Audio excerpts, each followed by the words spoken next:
This pew pew in Warframe is absolutely insane, melting both large groups of enemies as well as single big ones. And you know the best part? You can already get it pretty early on. Of course, what I'm talking about is the Phantasma, and if you haven't tried it yet, then this video is gonna change your mind with multiple builds that allow you to shred Steel Path no problem. As always, big shoutouts to all our generous channel members, and now, let's jump right into it. Alright, first things first, shortest chapter of the entire video. Where do you get the Phantasma from? From the market. You just buy the blueprint and then you craft it and then you have it. No farms, no fancy bosses, and the best part being, the Phantasma is available already at Master Rank 9, which is pretty early on in the game nowadays, so even early mid-game players get access to this absolute powerhouse. Just one quick note here, the Phantasma does have a Prime version too, but we're going to talk about that in a second here, because in case of the Phantasma, the Prime is a bit of a weird subject. Now, the question is, what makes the Phantasma so special that I dedicate a standalone video just to it? Well, let's find out what it can do. First of all, the Phantasma is officially considered an SG, however it does more feel like a laser beamer, giving off a total of 6 pinpoint accurate laser beams at the same time. The interesting thing here is that the magazine size is actually pretty low, however the reload is so freaking fast, you might not even notice it. Another great feature of the Phantasma is that it has infinite body punch-through, meaning if you hold it into a crowd of enemies, there is no hiding behind their comrades, everybody gets hit. Now, technically, the Phantasma also has an alt fire, where you shoot one big projectile that you can also charge up to deal more damage. This kinda sorta works like Wisp's Breach Surge, in the sense that it creates a couple small sparks that will surge and home in onto nearby enemies. However, and I'm gonna keep this very short, I haven't found any proper use for this. I've looked up build guides on YouTube if anyone else had a great idea on it, but as far as my research goes, this is just not really good. Now, let's also take a look at the stats, and what we can see here very darn clearly is that the Phantasma is not, and I repeat, not a critter. With basically 0 crit chance and an abysmal crit multiplier on top. Therefore, however, we have an absolute status beast with over 20% status chance per projectile, because remember, it still technically gives off 6 separate beams. So in other words, you're gonna deal disgusting amounts of status effects, and that is where its core strength lies.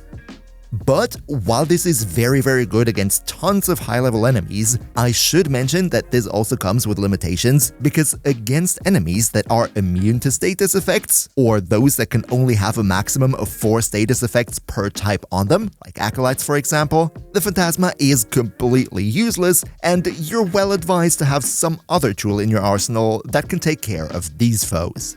And now, like the video, or I can't think of a funny punchline right now. Just click the button, because that would be very nice.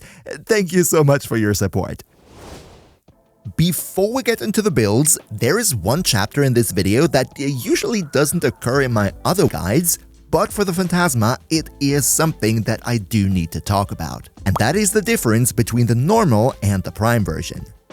See, usually if there is a Prime version, it is just better than the normal version. It has higher stats, sometimes it even has a nice little quirk that the normal variant doesn't have, and even if the stat increases are small, it's usually a no-brainer to invest into the Prime variant rather than into the weaker normal version. However, with the Phantasma, it is not that simple.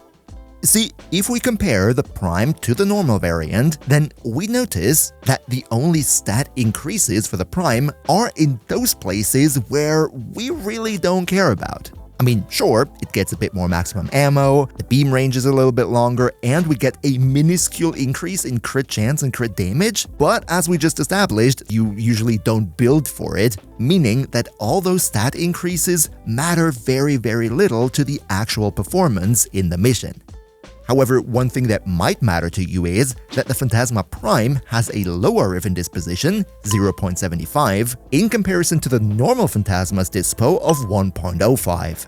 This means that if you have a Riven for the Phantasma, you would be highly advised to build the normal version because on it, the Riven is going to be stronger and therefore your damage output in the mission is likely going to be higher. However, if you don't have a Riven for it, or you want to go for a certain Warframe synergy that can actually give you more crit, then I would still recommend the Prime, because even though the crit chance is still very low, at least the Prime has a noticeably higher crit damage multiplier, so if you, let's say, were to combine it with Harrow and then all the crit chance is coming from him, then of course you want to have the Prime so you get more crit damage out of it. Just wanted to make that short comparison so you can decide for yourself which Phantasma makes more sense for you personally to build into. But now let's get to the part that you've all eagerly been waiting for, and that would of course be the build section, where in this video I have 3 different builds prepared for you. 2 of them go for a lot of status and damage over time, and then the third one is a very cool, very strong blast build that synergizes nicely with tightly grouped up enemies. Let's start out with the first one, which would be a heat damage over time focused one. This right here is it. In the arcane slot, I would strongly suggest going for primary crux. This one gives us a lot of status chance, stacking up to plus 300% whenever we score a weak point hit. That is easily stacked up, and it gives us ammo efficiency, which is also super convenient because we have such a high fire rate and a magazine size that is pretty low in comparison. So primary crux is like tailor-made for the Phantasma. If you don't have that though, it's not all doom and gloom. You could of course go for primary merciless, which is always a good option, just more damage. Or if you were to build into toxin or cold instead, then these 2 here might be a good option too. Just keep in mind that they do give you crit damage too, and we're not talking about a crit weapon here. So if you were to use these 2 here, then I would recommend going for some synergy that gives you external crit chance so you can benefit from both of the bonuses. First off, I want to start out with the Exilus slot, which technically you don't need to unlock, but on the Phantasma it's much better than on most other weapons, because Galvanized Acceleration increases our beam range by 30% at base, which is very nice so we can hit enemies from further away, and then we can get another plus 60% beam range on top. So in other words, this thing right here is gonna go very high, so we can use the Phantasma even at longer ranges. Alternatively, if you didn't want to invest into a big galvanized mod, you could also go for Sinister Reach instead. This one just gives you flat 12-meter beam range, lower mod capacity cost, and definitely also a viable option. In the rest of the build, we go for standard stuff, right? Prime Point Blank for more base damage, because we're not getting base damage from our arcane here. Galvanized Savvy for more status chance, and if you have a companion or any other form of external priming, then you can also get some nice more base damage out of this. One thing to mention with the Phantasma, the direct damage per status type of the Galvanized Savvy mod works just like normal base damage on the beams. However, it is multiplicative on the Old Fire projectile. Just wanted to mention it for completion's sake, but since the Old Fire projectile is so bad to begin with, I don't see any way of benefiting off of this interaction. After that, we get Multishot from Galvanized Hell. I don't think I need to explain a lot here. And because we're going for a heat damage over time build here, of course we have to mod heat damage onto the weapon, Shotgun Elementalist so that our heat status procs deal more damage, and because it is a damage over time build, we go for a faction damage mod. If you do not like faction damage mods, then take this one out, replace it with literally anything else. But in this case, I would strongly suggest subsuming Roar as an ability on your Warframe, because the Phantasma really shines when played for damage over time. Then we have Shotgun Barrage for even more fire rate, inflicting even more status effects even faster. And lastly, and this is sort of the variable mod in the setup here, I went for Primed Ravage, giving me crit damage. That's also the reason why I'm showing this on the Phantasma Prime.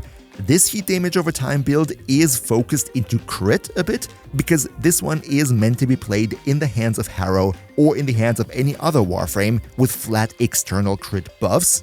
If you have no external crit chance for this weapon, then of course you take Primed Ravage out of here and put more damage, more heat, whatever into here, going purely into status. The next build I want to showcase is essentially the same build, just that this time we're not going for heat, but rather we go for electricity.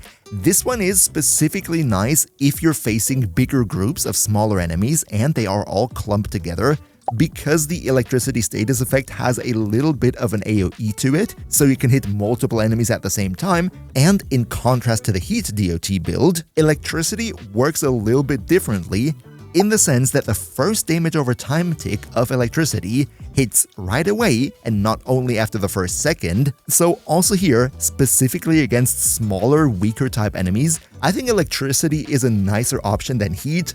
Oh yeah, and of course for your elemental mod, there is a primed version of Charged Shell. In the heat variant, Incinerate Code does not yet have a primed, so yeah, the electricity one just has more front-loaded damage. In the grand scheme of things, especially as you go into higher enemy levels, I don't think you notice all that much of a benefit, especially if you go against armored enemies, because, you know, heat reduces enemy armor by 50%, so naturally that would be what you use against those tough-to-crack enemies. So decide for yourself which of those two variants you prefer. Naturally also, of course, in the electricity variant, if you wanted to go for a more crit-focused setup with a Harrow or an Arcane Avenger, you would put a crit damage mod into here. If not, you go full status, just like I previously explained. And then lastly, we have another very similar looking build. This one here would be the Blast build. Blast, of course, very strong if you have high fire rate, high status chance, because they're inflicting so many of these effects. Most of the build is practically the same. This time we're not going to go for crit because we don't have the mod space, given the fact that we have to mod both cold and heat onto the weapon to get the blast damage. This means one less mod slot to spare. In overall mission gameplay, I don't find the blast build to be all too impressive. I would rather go for heat or electricity. However, if you have a Warframe with a good grouping ability, then the whole picture changes, because as you surely know, whenever there are clumped up enemies, blast is your #1 element, and you can nuke away ridiculous amounts of enemies if you combine this with a grouping ability. And if you also want to know which one is the only pew that you will ever need, then you can find that in this video right here. Another massive shout out to Niels V, Demon Lord Cell, Demon Emperor, Emperor Prime, Nos Linux Gaming, Turtle Beer, Underkaniyo 2, Skylar Bowser, Mihawki, Phil the Meme, Socrates the Almighty Rat, Leo Morazaki, Shadow Lockhart, Herr Antares, Patrasader, Boomia1, Mr. Games Plays, Zave, and all other generous channel members for your continuous support. We see each other, hopefully in the next one, and until then, as always, good loot.